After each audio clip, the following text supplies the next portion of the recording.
നാളെ വെള്ളിയാഴ്ചയാണെന്ന് അറിഞ്ഞതും സിദ്ധു ഓടി വന്നു. അപ്പേ, നാളെ കരാട്ട ക്ലാസ് ഉണ്ടോ? ഗ്രീൻ ബെൽറ്റ് കിട്ടാറായതിന്റെ ആവേശം കണ്ടപ്പോൾ എനിക്ക് ചിരി വന്നു. ഇല്ലല്ലോ സിദ്ധു, നാളെ ഗുഡ് ഫ്രൈഡേ ആണല്ലോ. അവന് സംശയമായി. ഗുഡ് ഫ്രൈഡേ എന്നതാ അപ്പേ? ജീസസ് ക്രൈസ്റ്റിനെ കുരിശിലേറ്റിയ ദിവസമാണ് സിദ്ധു. അവന് അതിശയമായി. ജീസസ് ക്രൈസ്റ്റ് ഒത്തിരി വേദന സഹിച്ച് മരിച്ച ദിവസമല്ലേ? അപ്പോൾ നമ്മൾ ഗുഡ് ഫ്രൈഡേ എന്ന് പറയുന്നത് മോശമല്ലേ അപ്പേ? അവന്റെ സംശയം കാര്യമുള്ളതാണെന്ന് എനിക്ക് തോന്നി. ജീസസ് ക്രൈസ്റ്റ് കുരിശിൽ കിടന്ന് യാതനകൾ സഹിച്ചത് മനുഷ്യരുടെ തെറ്റുകളും കുറ്റങ്ങളും കഴുകിക്കളയാൻ വേണ്ടിയ സിദ്ധു. അങ്ങനെ അതൊരു നല്ല ദിവസം ആയതുകൊണ്ടാ ഗുഡ് ഫ്രൈഡേ എന്ന് വിളിക്കുന്നേ. സിദ്ധുവിന് അത് അത്ര ഇഷ്ടപ്പെട്ടില്ല. പാവം ജീസസ് ക്രൈസ്റ്റ്, നമ്മൾ തെറ്റ് ചെയ്യും, ജീസസ് കുറ്റമേൽക്കും. അത് ശരിയല്ലല്ലോ അപ്പേ. ഞാൻ ഒന്നുകൂടി വിശദീകരിച്ചു.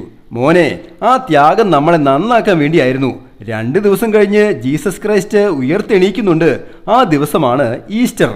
അത് സിദ്ധുവിന് ഇഷ്ടപ്പെട്ടു. സിദ്ധുവിന് ഈസ്റ്റർ ആണ് അപ്പേ ഇഷ്ടപ്പെട്ടത്. അവൻ അടുക്കളയിൽ ചെന്നപ്പോൾ അച്ചമ്മ എന്തോ ദോശമാവിലിടുന്നത് കണ്ട് സിദ്ധു അച്ചമ്മയുടെ പിറകെ കൂടി. ഇത് ഈസ്റ്റ് ആണ് സിദ്ധു, മാവ് പുളിച്ചു പൊങ്ങാൻ വേണ്ടി.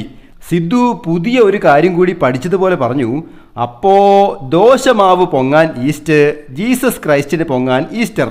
അവന്റെ ഈസ്റ്റും ഈസ്റ്ററും തമ്മിലുള്ള ബന്ധം എന്താണെന്ന് ഓർത്ത് അമ്മ ഘോരമായ ആലോചന തുടങ്ങി. Happy drawing, Saneesh Divakaran.